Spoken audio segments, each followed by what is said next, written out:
Akhil Bharatiya Congress committee के पूर्व अध्यक्ष और सांसद राहुल गांधी आज बिलासपुर की सभा में केंद्र सरकार के नेता प्रधानमंत्री नरेंद्र मोदी पर जमकर बरसे। आवास न्याय सम्मेलन के तहत एक बड़ा आयोजन बिलासपुर में आयोजित था। दोपहर लगभग 2 बजे प्रधानमंत्री के खिलाफ राहुल गांधी ने मंच पर बहुत सारी बातें कही। उन्होंने आड़े हाथों लिया अडानी को मामले को लेकर के, और उसके पहले उन्होंने छत्तीसगढ़ की सरकार द्वारा जो किए जा रहे हैं जो गरीबों के जो काम उस पर खासतौर पे रोशनी डाली। जी दोस्तों नमस्कार, मैं हूं बीडी निजामी और आप देख रहे हैं न्यूज़ T20।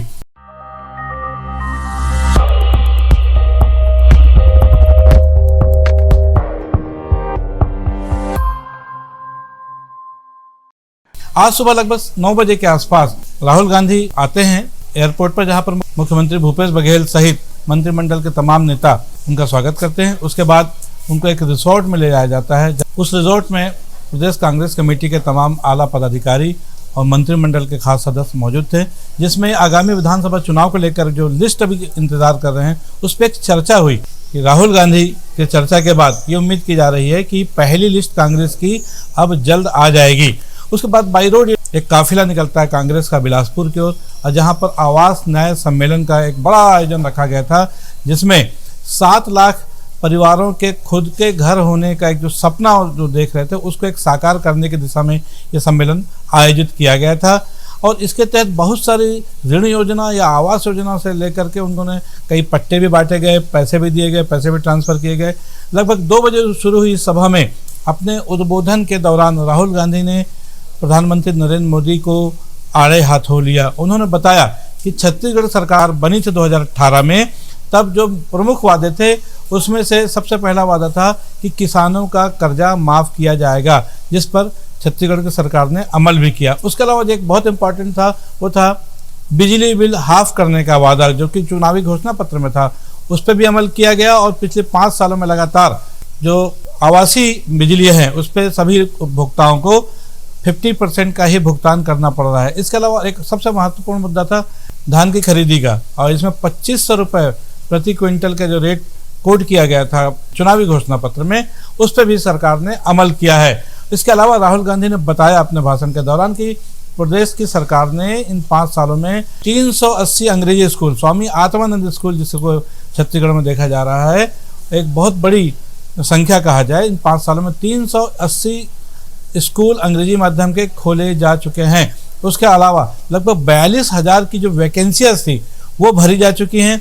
1 लाख से ज़्यादा बेरोजगारों को 2,500 रुपये जो हर महीने बेरोजगारी भत्ता देने का वादा जो सरकार ने किया था वो भी उन्होंने पूरा किया है।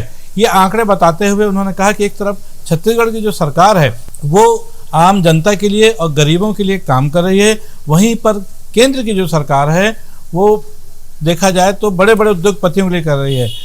राहुल गांधी ने सीधे तौर पे कहा कि यहाँ पर मुख्यमंत्री जब बटन दबाते हैं तो किसानों का कहीं ना कहीं, बेरोजगारों का, आम जनता का भला होता है, लेकिन जब प्रधानमंत्री नरेंद्र मोदी जो रिमोट दबाते हैं तो कभी अडानी को एयरपोर्ट मिल जाता है, तो कभी अडानी को रेलवे का ठेका मिल जाता है।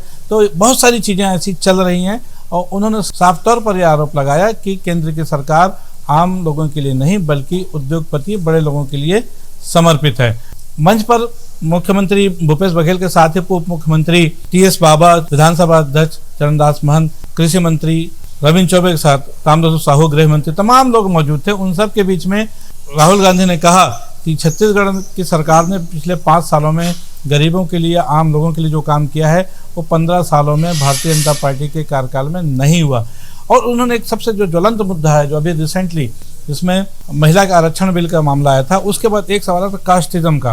कास्ट जो है जनगणना, जाति जनगणना, उन्होंने कहा कि जाति जनगणना के सारे आंकड़े भारत सरकार के पास मौजूद हैं, लेकिन भारत सरकार उनको सार्वजनिक नहीं कर रही है। उन्होंने कहा कि हर मंच पर प्रधानमंत्री नरेंद्र मोदी पिछड़ा वर्ग के हितों की बात करते हैं, लेकिन वास्तव में वो पिछड़ा वर्ग का हित न करके सिर्फ नाम के लिए काम करते हैं। उन्होंने सीधा आरोप लगाया कि केंद्र की सरकार जो कि सेक्रेटरी और कैबिनेट सेक्रेटरी चलाते हैं, उसमें सिर्फ 90 में से 3 अधिकारी ही हैं जिनको यह अधिकार दिया गया। और उसमें भी सबसे महत्वपूर्ण बात है कि जो योजनाओं का जो हिस्सा है 5% का, उसको ही इम्प्लीमेंट करने का अधिकार इन 3 अधिकारियों को है जो कि ओबीसी वर्ग से सुरक्षित है।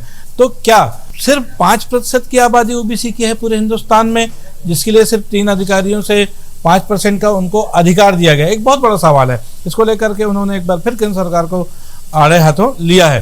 राहुल गांधी ने अपनी बात को आगे बढ़ाते हुए कहा है, आपको याद होगा कि मैंने लोकसभा में ये सवाल उठाया था, मोदी जी बताएं कि आपका अडानी से क्या संबंध है, और उसमें तमाम तरह के तर्क दिए थे।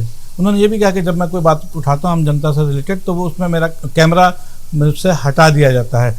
और उन्होंने कहा कि मेरे सवाल पर कि अडानी साहब का क्या संबंध है, मेरी लोकसभा की सदस्यता समाप्त कर दी गई थी। तो ये बहुत बड़ी बात उन्होंने कहा, लेकिन उसके बावजूद भी न्यायपालिका के माध्यम से मुझे न्याय मिला। और एक और बात, जो किसानों का एक बहुत बड़ा आंदोलन जो होता है दिल्ली में, उसमें उन्होंने कहा था कि 5 कानून बनाए थे केंद्र सरकार ने, जिसको काले कानून कहा जाए किसानों के लिए। उसमें भी यदि गहराई में जाते हैं तो ये पता लगता है कि उसमें भी अडानी जैसे बड़े उद्योगपति, जो कि पंजाब, दिल्ली जैसे बड़े शहरों में जहाँ पर किसानों के गोडाउन बना करके या उनके लिए एक ऐसे योजनाएं बनाई गई तो उसमें कहीं ना कहीं अडानी जैसे उद्योगपतियों का ही लाभ हो। उन्होंने एक और बात बताई कि छत्तीसगढ़ की सरकार 252 समाजों को भवन बनाने के लिए अपनी तरफ से हरी झंडी दिखा चुकी है, जमीन आवंटित कर चुकी है। ऐसी बहुत सारी योजनाओं का उन्होंने उल्लेख किया। बिलासपुर आकर आज मुझे काफी खुशी हो रही है, और जैसे ही हमने बटन दबाया तो हजारों करोड़ रुपए सीधे छत्तीसगढ़ के गरीब जनता के बैंक अकाउंट में गए।